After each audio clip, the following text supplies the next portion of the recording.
Hello everyone, my name is Ephraim Osaghae.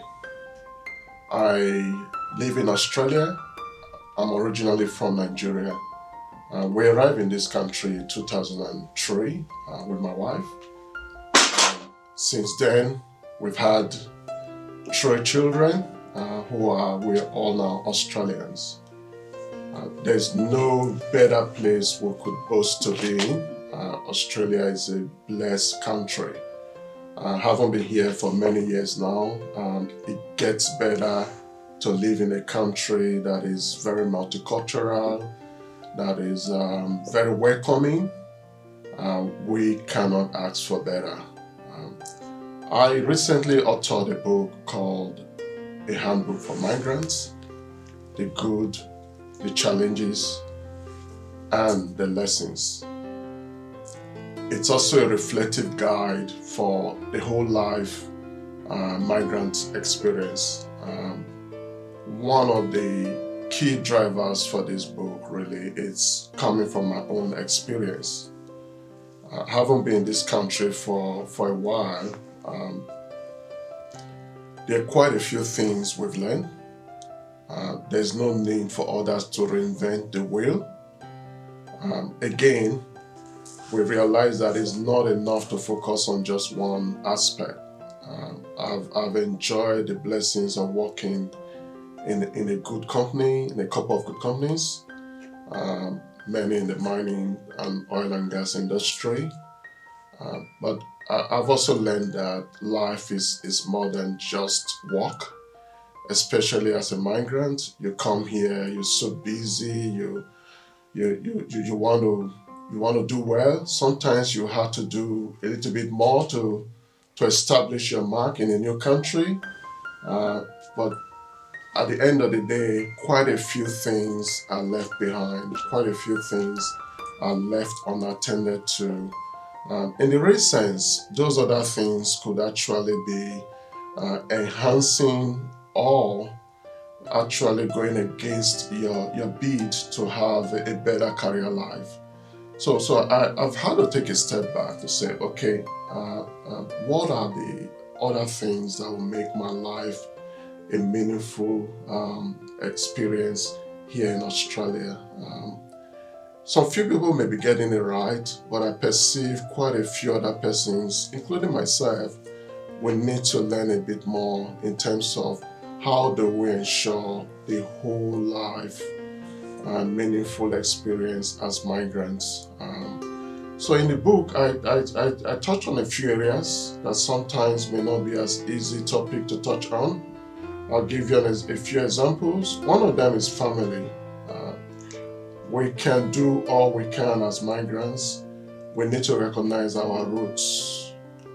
When your roots is not established, you could become like a wandering spirit around the land. So I really want to send a message out there that as migrants, we need to go back to our roots. We need to acknowledge our roots. We need to appreciate where we are coming from. Actually, that's one of our competitive advantage, I believe. We have very rich culture. We have very rich roots. Again, I'm not saying that we should come here and change everything people do. No. But we need to know ourselves, we need to know our roots, we need to establish our roots, we need to grow in our roots.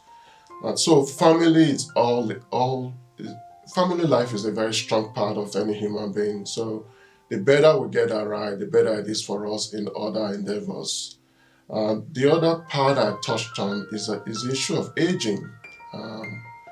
Many times as migrants, we don't like to even think about this part sometimes, but we have to be ready for it. I've been in seminar rooms where there's a lot of discussion about aging in Australia, for example. And one of the part that seems to be a gap that is widely recognized by all stakeholders is the culturally appropriate aged care for migrants. And unfortunately, when I look around the room for such seminars or for such meetings, you don't find migrants. Other people are actually talking about how we can be better at aging. and we are not in the conversation. So I must have full disclosure here. The book does not go into the depth of aging, but I have actually opened the conversation. The bottom line of that book, if you have a look, is really with the aim to trigger more conversations. Because I believe in conversations. I believe in having a chat. There's no need putting things that are too difficult under the rug because they are difficult. Let's talk about them. Let's keep having a conversation. Let's discuss them in our family dinner table. Let's discuss them in a room where no one is looking at us, especially as families. And then let's bring it out into the open. So there are a few things I really talked about there. And there's one area that really got my passion, even while writing this book. And that is the aspect of our young migrants. It's painful to read about the statistics of migrant youths in the prisons. It's painful to see how the future is becoming a little bit uncertain, and even more uncertain for our youths as migrants. They will need to be given some guidance. I must accept here that sometimes it looks like a forgone battle. Sometimes it looks like a battle that is already won and lost. But I still believe there is time. I believe there's a need for role models to spring up. I believe there's a need for the narratives to be rewritten. And I believe there's a need for our youths to be held in the hand and reminded where they're from. I believe youths, whether we like it or not, they have their role to play in our future ourselves. Many times we know things cannot be as it was when we came in. We know we cannot expect them to live the way we were brought up, but there must be a balance. And that is one of my messages in this book. How do we initiate a conversation around the balance? How do we establish that sustainability among our youths? How do we ensure that we have a future, even as a migrant community? How do we ensure that our own generations to come still establishes or still actually carry on those good parts of what we know? I'll talk, for example, the whole issue of respect, the issue of wisdom, the issue of the old saying, the landmarks that will always make sure people have foundations. That is one of my concerns for the youths. Things cannot be as it used to be, but we must find a balance. And I believe our youths are smart, really smart people. That led me, and I talked a little bit in the book. I did mention the initiative of LIME, which I initiated under the Migrants Professional Bridge, where migrant youths are coming together to do great stuff. Currently, they're actually going into contributing to a book where there's a need to put the narratives out there. There's a need to celebrate our youth. There's a need to let them know that they have a future in the land. There's a need for them to know that they matter a lot to our own future, because without them, we have no future. So really, the book, it's a meaningful kind of experience. It's a reflective guide. It's not something that has it all, but it's one area that I really feel I've made contribution, which is putting what I think could make us have a better future on paper. Now, I don't want to say that I covered all ends. I also don't want to say I'm an authority in all ends, but I've tried to open up a conversation in that book.